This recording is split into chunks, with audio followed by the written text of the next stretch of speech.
నా పేరు జీ తిరుపతయ్య. నేను South Central Zone Insurance Employees Federation సంయుక్త కార్యదర్శిగా పనిచేస్తున్నాను. అంటే ఏపీ, కర్ణాటక, తెలంగాణ రాష్ట్రాలకు సెక్రటరీగా పనిచేస్తున్నాను.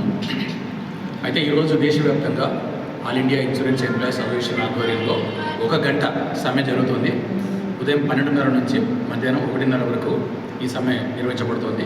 ముఖ్యంగా ప్రధానంగా 2 డిమాండ్లు ఈ సమ్మె ద్వారా మేము ప్రస్తావిస్తున్నాం.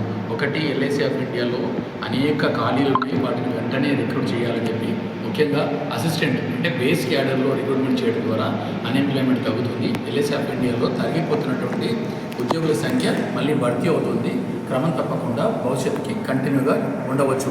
అంచేత రిక్రూట్మెంట్ జరగాలని, ప్రభుత్వం దానికి అనుమతి ఇవ్వాలని ఎల్ఐసి ఆఫ్ ఇండియా మేనేజ్మెంట్ కూడా ఆ రకంగా ప్రభుత్వం దగ్గర ఒత్తిడి తీసుకొచ్చి రిక్రూట్మెంట్ చేపట్టాలని ప్రధాన డిమాండ్. రెండో డిమాండ్ ఏంటంటే, ఈరోజు ఎల్ఐసి ఆఫ్ ఇండియాలో ఉన్నటువంటి majority union all India insurance employees association, అది దాదాపు 90% సభ్యులకు ప్రాతినిధ్యం వహిస్తుంది. కానీ రికగ్నిషన్ లేదు. జిఐసిలో ఉంది, బ్యాంకింగ్ సెక్టార్లో ఉంది, కానీ ఎల్ఐసిలో ఈ గుర్తింపు అనేది లేదు.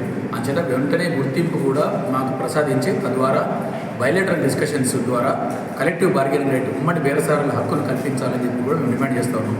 ఈ 2 డిమాండ్లతో పాటు మాకు పెన్షన్ అంశంలో కూడా చాలా అపరిష్కృత డిమాండ్లు ఉన్నాయి, సమస్యలు ఉన్నాయి. ముఖ్యంగా 2010 తర్వాత న్యూ పెన్షన్ స్కీమ్ వచ్చింది.